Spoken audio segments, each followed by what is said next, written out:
On one hand, it was my brother's first wedding night. On the other, I was preoccupied, chatting with a stranger on Facebook. Soon, we started a live call, and as the conversation flowed, we grew closer. I could hear the peaceful sounds of my brother and sister-in-law, Sadia, from their room. Meanwhile, the girl I was talking to, Ramal, was fully in the mood. She revealed herself to me, and losing control, we began planning a secret meeting. But there was a problem. She was in Multan, and I was living in Islamabad. My sister-in-law was a teacher at a private school, and my brother worked as a mechanic for the railway. He would leave for work early every morning. Often, Sadia and I would leave for school together. People outside often mistook us for a married couple because we got along so well. Once, at a traffic signal, an elderly beggar woman approached us and said, "May you both stay blessed. May God grant you a son as beautiful as the moon." Sadia smiled, playfully pinched my ear, and laughed. "Well, brother-in-law, will you say Amen to this prayer, or should I?" I burst out laughing too. There were many such moments, but perhaps destiny had already written our futures together. That evening, I woke up to find Sadia preparing to go out, looking troubled. "Are you going somewhere?" I asked. She replied seriously, "Yes, I need to see a doctor." I grew worried. "Is everything okay?" She forced a smile. "It's just a routine checkup, don't worry." I felt she was hiding something. I offered to go with her, but she said she was going with Kausar Auntie, the neighborhood's most active gossip. Sadia and I had finished university together.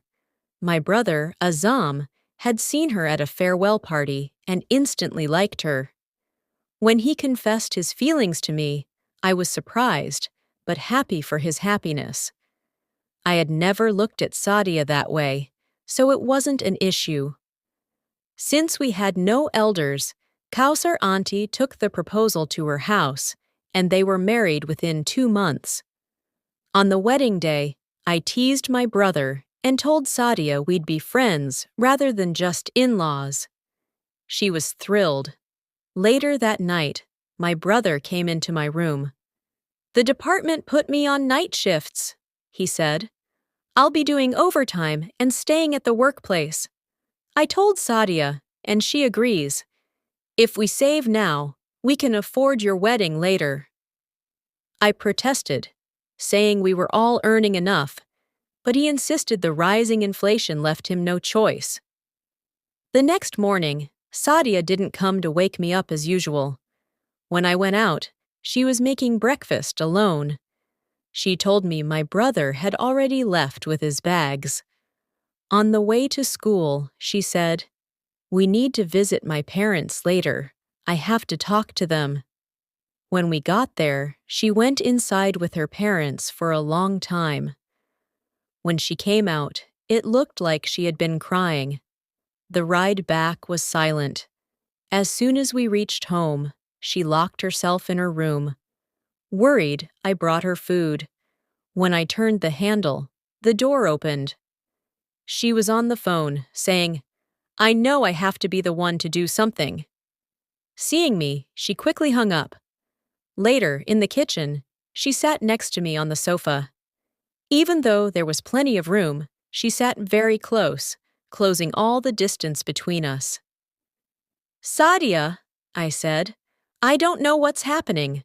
The doctor visits, the crying at your parents' house, my brother working overtime. Most wives hate overtime, but you supported it. You can tell me anything." She leaned her head on my shoulder and began to sob uncontrollably.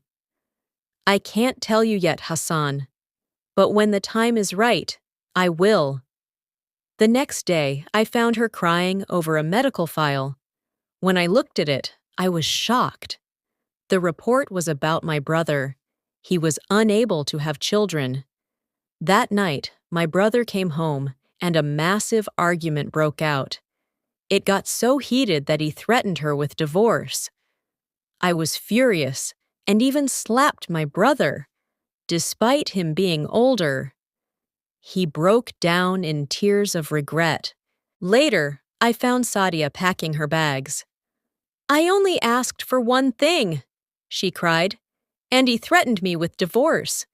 That's the only way you men know how to silence a woman."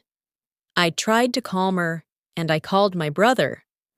On the phone, my brother's voice was hollow. "Hassan, there is no cure. I can't give her the joy of a child. I've told her the only solution, but she won't listen. Now, only you can save this home from breaking. I want to keep this secret within the family." "What solution?" I asked. He hung up. When I sat with Sadia later, she looked at me with strange eyes. "Do you know what your brother wants? He wants me to, with you." She couldn't finish the sentence and ran to the kitchen. I called my brother back. He pleaded, "Hassan, we have a doctor's appointment tomorrow. I want you to go as her husband. I want you to spend the night with her. Only you can save our family." I hung up in a rage. But as I stood under the shower, his words echoed. Slowly, my perception of Sadia began to change. I went to her room. "I know what he asked," I told her. "I saw the messages."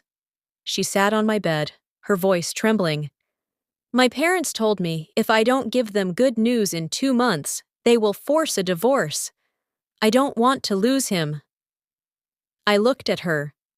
"I will help you, but only the honorable way. Get a legal divorce from him first. After the waiting period, I will marry you. We will start the family you need. Then I will divorce you so you can remarry him legally. This way, we keep our souls clean."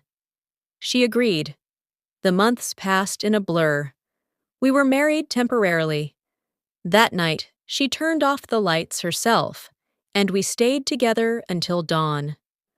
Once the purpose was fulfilled and the family's future was secure, I set her free. We saved a home from shattering and stayed clear of a sin that would have haunted us forever. May God bless every longing heart with the gift of a child and keep every family united. If you found this story moving, please share your thoughts in the comments and subscribe for more. Thank you.